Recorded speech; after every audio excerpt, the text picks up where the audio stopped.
Kailangan talaga may napapala tayo kahit nasa bahay lang. Hay mga mi, panibagong araw, panibagong pag-asa. Hapon nga hindi pa ako nakapagtupe mga mi, pero dumating na nga si Mario at eto yung mga pinamili niyang uulamin namin. Alay, magluluto nga pala ako ng bupes ngayon mga mi, at gamit nga ang sangkalan na to, dito ko hihiwain itong mga gulay. Tapos yung paglalagyan ko naman itong strainer na may paglalagyan mga mi, ilalagay ko na lang yung mga link dyan sa baba. Carrots, patatas at bell pepper nga ang hihiwain natin dito sa sangkalan na to. Maganda to mga mi. Pakarne o kahit ano pang hiwa-hiwain natin dito mga mi, hindi magbabakbak dahil nga po stainless steel siya. Walang amoy, walang bakterya na sasama mga mi sa mga hinihiwa natin. Ang sangkalan nga ang karaniwang ginagamit natin sa kusina mga mi dahil araw-araw tayong nagluluto. Kaya kung kinakailangan mo ng palitan yung sangkalan mo, i-check out mo na lang dyan sa baba. Nga po ako ay nagluluto na mga mi, heto't isinasabay ko ang pagtutupi ng mga damit namin. Ala ko naman magiging Disney princess tayo ngayon mga mi, nun pala magiging housewife na multitasking pa din ako naman. Pero ayos nga lang yan mga mi, bilang nanay na nasa bahay lang ay syempre gawain natin to. Iluluto ko na nga dito yung bupis na ulam namin ng pangtanghalian at panggabihan na rin mga mi dahil nga medyo madami naman. Pagkagising ko naman nga ng hapon mga mi, heto't pinagdiskitahan ko yung cabinet ko na pinaglalagyan ng mga plato. Sabi ko naman sa inyo, ang goal ko talaga ay makapaglinis ng kabahayan mga mi, kaya heto na yun. Palitan ko nga rin kasi yung paglalagyan ko ng mga kutsara mga mi, may nabili ako dito sa online. Bale may takip na nga pala ito mga mi, tapos may drainer na rin dito sa pinakailalim niya. Napakamura nga lang din ito mga mi, kaya naman alam niyo na kung saan mabibili. Pagdating sa gamit mga mi, dyan ako mahilig, kaya naman hindi ko na alam kung saan isisiksik yung mga pinagbibili ko. Kapag ka nga kasi nagkakapera ako mga mi, nako sa gamit ko talaga pinupunta, kaya naman heto ako. Dami-dami kong gamit mga mi dito sa may kusina ko. Magagamit ko rin naman kasi mga mi, kaya naman nagko-collect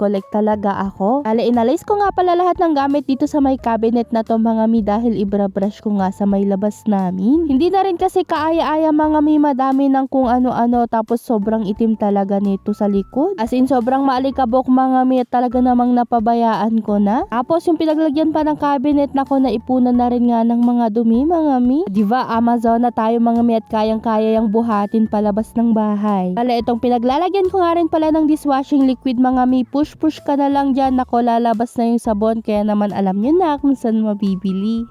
Diba halos lahat na lang promote, syempre yan ang goal natin kahit nasa bahay lang mga mi. Bay malay naman natin kung may magustuhan din sila at bumili din, diba sayang ang commission. Pagkatapos ko naman nga pong naglinis mga mi, gagawa na ako ng merienda namin. Ay dala-dala kasi si Mario na lamog-lamog na naman ga mga mi, at pwede pa naman, kaya naman ang kako, i-shake ko nga ito. Para nga hindi tuluyang masira yung mangga mga mi, nako gawa natin ng paraan para makain pa. Kahit nga hapon na to mga mi, at talaga namang malamig ang panahon, sige pa rin yan siya magsishake. Pag nasipag talaga ako gumawa ng kameriendahan mga mi, kapag ka nga nandito lang ako sa bahay, basta kompleto ricado or meron ako dito. 3 pirasong mangga nga mga mi, heto lang nga po yung nagawa ko, as in yung pinalapot ko lang talaga siya. Sabi nga ang solid neto mga mi, sobrang tamis na rin pala nung mangga. Siya mga mi, hanggang dito na lang, salamat sa panonood, bukas po ulit, bye bye!